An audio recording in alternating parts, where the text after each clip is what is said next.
안녕하세요, 데이번입니다. 이번에는 영상 포맷을 조금 변경을 해봤는데요. 최근에 언론에 소개된 서비스들 중에서 좀 제가 개인적으로 관심 있는 서비스를 집중 분석을 해서 연재하는 시리즈를 만들어 보려고 합니다. 그래서 첫 번째 서비스는 레디시를 선택을 했는데요. 최근에 이제 언론에 760억 원을 투자받았다라고 기사가 공개가 되었는데, 막상 이제 국내에서 사업을 하지 않다 보니까 이 서비스가 어떤 서비스인지 잘 모르시는 분들이 많습니다. 그래서 제가 직접 써보고 이 서비스가 어떤 비즈니스 모델을 가지고 있고 이제 어떤 가치가 있는지 하나씩 소개를 해보도록 하겠습니다. 먼저 이 화면에서 이 좌측에 있는 화면은 제 이제 모바일 화면이에요. 그래서 제가 모바일에 작동을 하게 되면은 이렇게 바로바로 이제 여기서 화면이 보여지게 되고요. 우측에는 제가 텍스트로 정리를 할 건데, 이 모바일 화면과 이쪽에 텍스트로 정리하는 화면을 같이 대조해서 설명을 드리도록 하겠습니다. 네, 먼저 비즈니스 모델에 대해서 살펴보겠습니다. 레디시의 이제 비즈니스 모델을 살펴볼 건데요. 먼저 서비스 컨셉은 짧은 호흡의 웹소설 플랫폼입니다. 이게 뭐냐면은, 기존의 소설은 저희가 이제 장편으로 이제 이어지는 경우가 굉장히 많은데, 이제 요즘 트렌드에 맞춰서 소설을 독자 반응에 따라서 짧게 쪼개서 서비스한다라고 보시면 돼요. 그래서 왼쪽에 화면을 보시면은 이제 이게 소설 한 편인데요. 넷플릭스와 비슷한 디자인을 가지고 있는데, 여기서 시즌을 선택해서 시즌을 바꿀 수도 있고요. 그리고 챕터를 선택을 하게 되면은 이제 컨텐츠를 바로 확인할 수가 있습니다. 그리고 이제 이 에피소드 하나당 한 1500단어 내외로 구성이 되어 있다고 해요. 네, 그다음 두 번째로 이 서비스의 수익 모델은 이제 미리 보기 컨텐츠의 부분 유료화인데요. 국내 이제 웹툰처럼 이렇게 1편부터 9편까지는 무료로 제공을 하고요. 이제 10편부터 이제 보고 싶은 경우에는 3시간을 기다리면 이제 챕터가 열리게 되는데, 이제 그것도 기다리기 힘든 경우에는 코인을 결제해서 바로 열람할 수가 있습니다. 그래서 이 부분이 레디시의 핵심적인 수익 모델이라고 이해하시면 됩니다. 그 다음 유사 서비스로는 국내 네이버 시리즈, 카카오 페이지, 레진 코믹스 등이 있는데요. 해외에는 유사 서비스가 아직 없습니다. 그래서 이제 국내에서 성공했던 케이스를 해외에 맞게 적용했다라고 보시면 될 것 같고요. 그 다음에 시장 기회는 미국의 전자책 시장 규모가 10조 원 정도 된다고 해요. 그리고 현재 전자책의 독자는 감소하고 있고, 반대로 스마트폰의 독서량은 증가하고 있다고 합니다. 네, 그래서 레디시는 이제 전자책 시장에서 스마트폰 독서 쪽으로 컨셉을 잡아서 이제 국내에 성공 케이스가 있는 이렇게 미리 보기 모델로 이제 비즈니스 모델을 잡았다라고 이해하시면 좋을 것 같아요. 이제 고객과 이제 작가 사이드에서 한 번 더 정리를 해보겠습니다. 자, 여기는 레디시를 이용하는 고객이 있습니다. 이제 핵심 고객은 이제 영국과 미국권이라고 합니다. 그래서 영미권에 있는 독자가 주요 고객이고요. 그 다음에 이제 이 레디시에 있는 컨텐츠가 로맨스 소설이 굉장히 많아요. 그래서 핵심 타겟은 20에서 30대 여성이라고 합니다. 네, 그리고 독자들이 이 레디시를 찾아오는 이유는 독창적인 컨텐츠가 있기 때문인데요. 이걸 정리하면은 이 레디시의 핵심 타겟은 영미권의 독창적인 컨텐츠를 선호하는 20, 30대 여성이라고 정리를 해볼 수가 있겠습니다. 그래서 레디시는 고객에게 모바일 웹 소설을 제공을 하고요. 고객은 레디시에 포인트 구매 비용을 지불을 합니다. 다음으로 이 비즈니스 모델이 완성이 되려면은 이제 고객에게 양질의 콘텐츠를 제공을 해야 되는데요. 이제 작가에 대해서 한 번 더 살펴보겠습니다. 먼저 레디시에는 이제 일반인 작가가 있어요. 일반인 작가들은 이렇게 레디시 플랫폼에다가 소설 콘텐츠를 제공을 하고요. 그 다음에 레디시는 작가에게 이제 포인트 구매 비용에 대해서 수익 구매를 하는데, 보통 5대5로 하고요. 아니면은 이제 레디시에게 독점 계약을 하는 경우에는 7대3의 비율로 수익을 나눈다고 합니다. 그리고 또 레디시는 이제 작가가 컨텐츠를 생산할 수 있도록 약간 저작 툴을 제공을 하고 있고요. 그 다음에 이제 독자의 반응을 확인할 수 있는 데이터 리포트도 함께 제공한다고 합니다. 그러면 이제 이 경우에 레디시에서는 양질의 작가들을 많이 모집하는 게 굉장히 중요한데요. 비즈니스의 성공을 위해서 이제 키 포인트 중에 하나이죠. 처음에 이제 일반인 작가를 어떻게 모집했나 봤더니 이제 미국에 이제 그 개인들이 컨텐츠를 출판하는 이제 와패드라는 플랫폼하고 KDP, 킨들 다이렉트 퍼블리싱이라는 플랫폼이 있는데 그쪽에 이제 홍보를 해가지고 작가들을 모집했다고 합니다. 그래서 이제 많은 컨텐츠를 모집을 해서 레디시를 통해서 고객한테 이제 세일즈를 하게 됐고요. 이제 어느 정도 이제 이 공식이 돌아가기 시작하면서 이제 레디시에서는 이제 다른 프로젝트를 준비를 했어요. 그래서 이제 일반인 작가가 아니라 이제 자체 작가진을 구성을 해서 자체 제작을 하게 됩니다. 이거는 넷플릭스의 넷플릭스 오리지널 시리즈 개념과 동일하다고 보면 되는데요. 이름을 레디시 오리지널이라고 해서 이렇게 그 일반 개인들이 활동하는 게 아니라 레디시의 전문 작가들이 자체 제작을 한다고 합니다. 그래서 이 자체 제작을 하기 위해서 이제 레디시 내부에 이제 작가진들을 꾸렸는데요. 뭐 굉장히 유명한 팀이 합류했다고 합니다. 그래서 할리우드 스튜디오 방식으로 제작을 한다고 하는데요. 이게 뭐냐면은 이제 이들이 작품을 만들 때는 이제 한 명이 책임지고 만드는 게 아니라 뭔가 PD와 메인 작가, 보조 작가들이 한 팀이 돼가지고 빠른 속도로 이제 독자들의 반응을 확인하면서 이제 바로바로 만들어낸다고 합니다. 그래서 이제 1인 창작으로는 매일 연재하는 게 불가능한데 이제 이렇게 이제 구성을 하게 되면서 거의 매일 연재도 가능한 형태로 이제 방향을 잡아놨다고 해요. 네, 그래서 이제 레디시는 일반인 작가가 컨텐츠를 제공하기도 하고 자체 제작해가지고 이제 컨텐츠를 제공하기도 하는데 이제 이게 굉장히 성과가 좋았다고 합니다. 2019년도에 처음으로 이제 시작을 했는데 이 방식으로 제작을 해서 월 매출이 7억 이상인 웹소설 시리즈를 2건이나 제작했다고 해요. 굉장히 대단하죠? 월 매출이 7억이면은 뭐 12개월로 하면은 84억 정도가 되는 건데 뭐 1년 퉁쳐가지고 7억씩 나왔는지는 모르겠지만 적어도 한 편당 50억 이상의 매출이 발생했다라고 이해해도 좋을 것 같습니다. 그리고 이제 일반인 작가 컨텐츠도 이제 독점 계약을 하는 경우가 있는데 이 경우에 이제 레디시의 약간 유리한 점 중에 하나는 어쨌든 간에 그 뭔가 영화나 애니메이션들을 만들 때 그런 그 지적재산권 IP가 굉장히 중요한데 소설에서 나오는 경우가 굉장히 많아요. 그래서 해리포터나 이제 마션 같은 경우도 소설을 바탕으로 이제 영화화가 됐는데 레디시도 이런 지적재산권을 확보하고 있기 때문에 향후에 영화나 드라마 그리고 애니로 부가가치 창출이 가능하다라는 이점을 또 가지고 있습니다.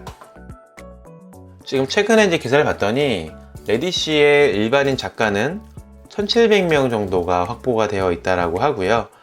그리고 월에 일반인 작가들이 평균적으로 벌어들이는 수익이 13,000달러라고 해요. 그래서 이게 하나로 얼마인가 봤더니 월에 한 1,500만원 정도 수입이 발생한다라고 이제 계산이 됩니다. 그래서 이제 레디시가 얘기하는 것들은 저런 것들이에요. 전통적으로 소설을 만드는 경우에는 이제 출판업 쪽에서는 이게 히트를 칠 수 있을지 아닐지도 모르면서 몇 년을 고생해서 막상 이제 만들어 놓고 독자의 반응을 기대하는데 레디시에서는 바로바로 이제 컨텐츠를 생산하면서 수익도 얻을 수 있고 독자의 반응도 확인할 수 있는 부분이 이제 요즘 트렌드에 맞는 이제 소설 편집 방법이라고 이야기를 하고 있습니다. 그리고 고객 같은 경우도 꽤 많아요. 뭐 현재는 어떤지는 모르겠지만 이제 기사에 나와 있는 정보로 보면은 70만 명의 고객이 레디시를 이용하고 있다고 하고요. 현재 이제 레디시가 6천여 개의 IP를 보유하고 있다고 합니다. 레디시가 2016년도에 설립이 되었는데요. 약 4년 동안 전반적인 비즈니스 모델을 탄탄하게 구축을 했고 컨텐츠도 꽤나 양질의 컨텐츠를 잘 모아놨다라고 이해하면 좋을 것 같습니다. 다음으로 이제 팀 구성에 대해서 한번 살펴볼 건데요. 먼저 대표님을 봐야겠죠. 이름은 이제 이승윤이라고 하고 이제 한국인이신데 이분 이름으로 검색하면은 뭐 굉장히 뛰어난 분이시더라고요. 그래서 관심 있는 분들은 한번 보시면 좋을 것 같고요. 이분이 이제 대학을 졸업하고서 영국에서 이제 바이라인이라는 시사 저널 서비스를 만들었다고 해요. 근데 아무래도 이제 광고 수익에 이제 한계점이 있다 보니까 이제 글로써 수익을 낼 수 있는 다른 이제 아이템을 찾다가 이제 웹소설 플랫폼 레디시를 창업을 하게 됐다라고 합니다. 현재 이제 오피스가 두 군데 있는데요. 이제 뉴욕과 서울에 오피스가 있어요. 그래서 뉴욕에서는 컨텐츠 제작이랑 이제 마케팅을 총괄하고 있고, 서울에서는 이제 플랫폼을 개발하고 있는 것 같습니다. 그래서 이제 핵심 멤버를 좀 보게 되면은 일단 홈페이지에 다 정리가 되어 있는데, 이분이 되게 유명한 분이시더라고요. 이제 수 존슨이라고 CCO라고 명시가 되어 있는데, 이분이 이제 미국 3대 방송사 중에 하나인 ABC의 전 부사장 출신이시라고 해요. 이분이 이제 컨텐츠 제작에 굉장히 베테랑인데, 이분을 필두로 여기 있는 자체 제작 컨텐츠가 이제 돌아가고 있다라고 합니다. 이분을 영입하기까지 굉장히 힘들었다고 하는데요. 아까 위에 실적을 보게 되면은 굉장히 잘한 선택이라고 볼 수가 있습니다. 그리고 여기 보면은 이제 뭐 성장 전략을 담당하는 분이 있는데, 이분에 대한 기사는 없어서 어떤 분인지 정확히 모르겠어요. 어쨌든 꽤나 유명하신 분일 것 같고요. 그 다음에 이제 이렇게 해서 이분들은 이제 아까 소개했던 작가진이에요. 그래서 스토리 작가들이 있고 헤드라이터가 있고, 이분들 외에도 여러 명의 이제 작가진들이 이 뉴욕 사무실에 있습니다. 뉴욕 사무실에 있다고 합니다. 그리고 플랫폼 개발 쪽에 이제 기술력도 굉장히 이제 뛰어나다라고 보여지는데, 이제 여기도 굉장히 뛰어나신 분들이 이제 포진되어 있습니다. 이분은 이제 신종훈이라는 이제 CTO님이신데, 카카오 페이지의 이제 공동 창업자이고, 카카오 페이지에서도 CTO를 역임했다고 하세요. 그 다음에 이분은 이제 이두행이라고 이제 카카오 페이지에서 이제 카카오 페이지 사업을 총괄하셨었고, 그 다음에 마찬가지로 이제 이 레디시에서도 CPO 역할을 담당하고 있습니다. 그리고 이분은 최세윤이라는 기술총괄 부사장님인데요. 직방에서 이전에 또 기술총괄 부사장을 담당하셨다고 합니다. 그리고 개발진들 같은 경우에도 이렇게 한국 분들이 소개되어 있고요. 아마도 이분들은 이제 한국에서 플랫폼을 만들고, 이분들은 이제 현지에서 컨텐츠를 만들고 마케팅을 담당하는 형태로 조직이 구성이 되어 있는 것 같습니다. 그래서 보게 되면은 인원이 아주 많지는 않은 것 같은데 굉장히 실력자들로 구성이 되어 있어요. 경영진들이 굉장히 빵빵하고, 그 밑에 있는 이런 직원들도 굉장히 뭐 레벨이 높다라고 이해해도 좋을 것 같습니다. 굉장히 이제 매력적인 회사죠. 다음으로 이제 이 서비스의 차별점. 네, 먼저 레디시의 가장 큰 차별점은 이제 디자인이라고 생각을 해요. 아무래도 이제 웹소설 컨텐츠를 제공하는데 이 정도 퀄리티로 뭔가 앱을 서비스하는 곳은 없을 것 같아요. 레디시 외엔 없지 않나 생각이 들고요.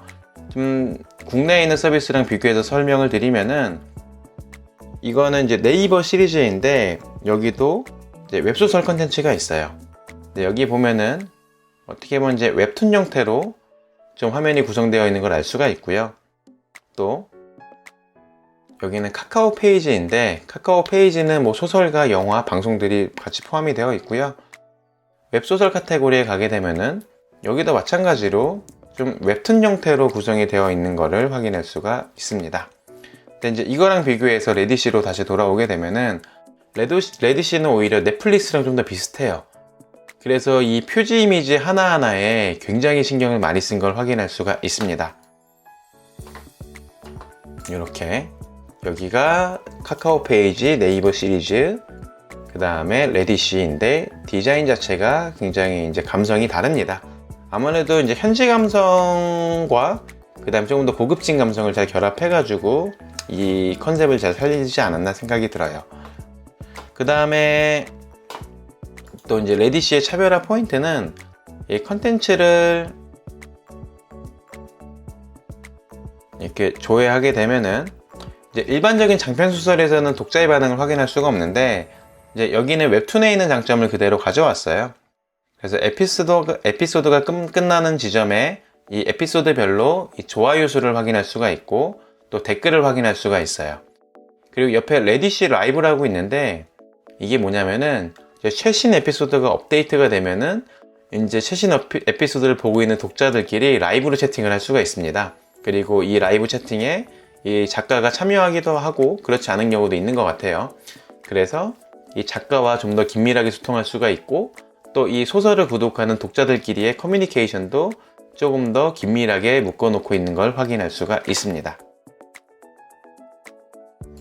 이렇게 그 다음에 이제 결제 모델인데 결제 모델이 굉장히 심플해요. 예를 들면 여기가 지금 여기까지는 무료이고 챕터 10을 이제 보고 싶으면은 이제 코인을 구매하면 되는데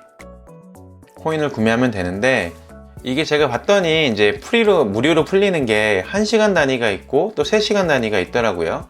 그래서 요거는 뭐 정확한 정책은 모르겠지만 뭐 작가가 설정하게끔 되어 있거나 아니면 에피소드 뭐 발행 순서에 따라서 뭐 자동으로 적용되거나 하는 것 같습니다.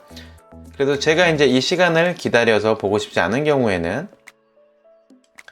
이렇게 이제 포인트를 구매할 수가 있는데요. 가장 많이 사용하는 패키지가 2개가 있고 여기 있는 View More 아이템을 클릭을 하게 되면은 이제 전체 플랜을 확인할 수가 있어요.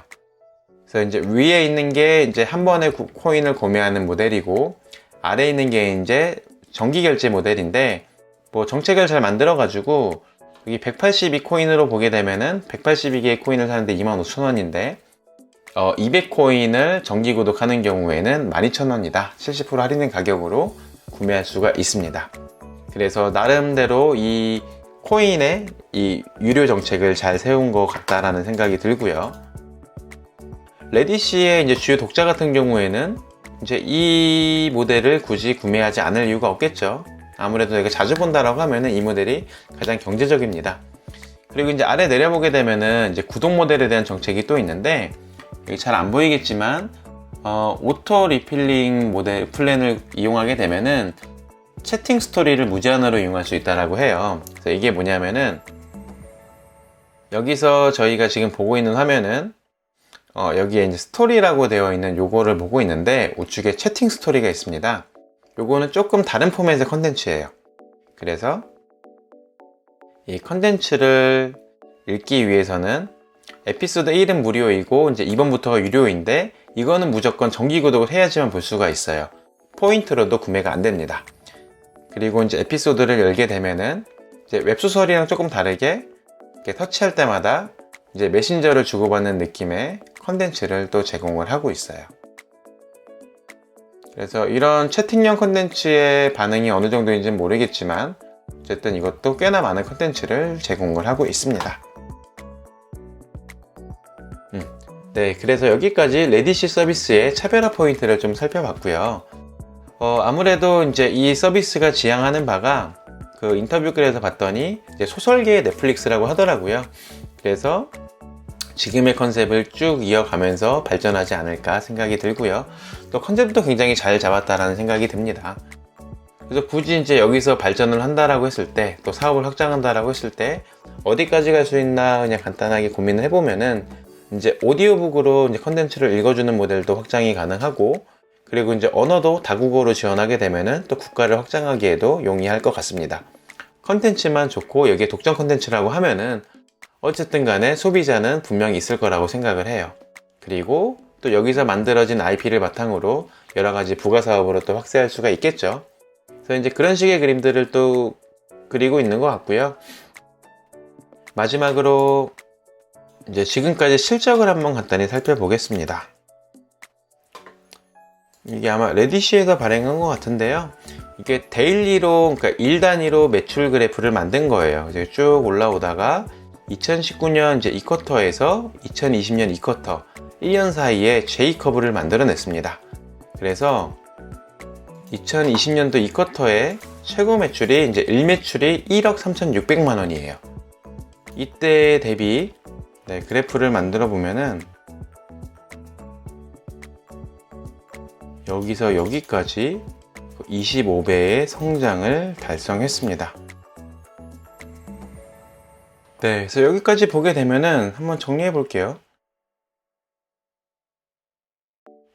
일단은 탄탄한 비즈니스 모델을 가지고 있고 이미 4년 정도 사업을 하면서 어느 정도 이제 안정적인 궤도에 올라왔다고 볼 수가 있겠죠.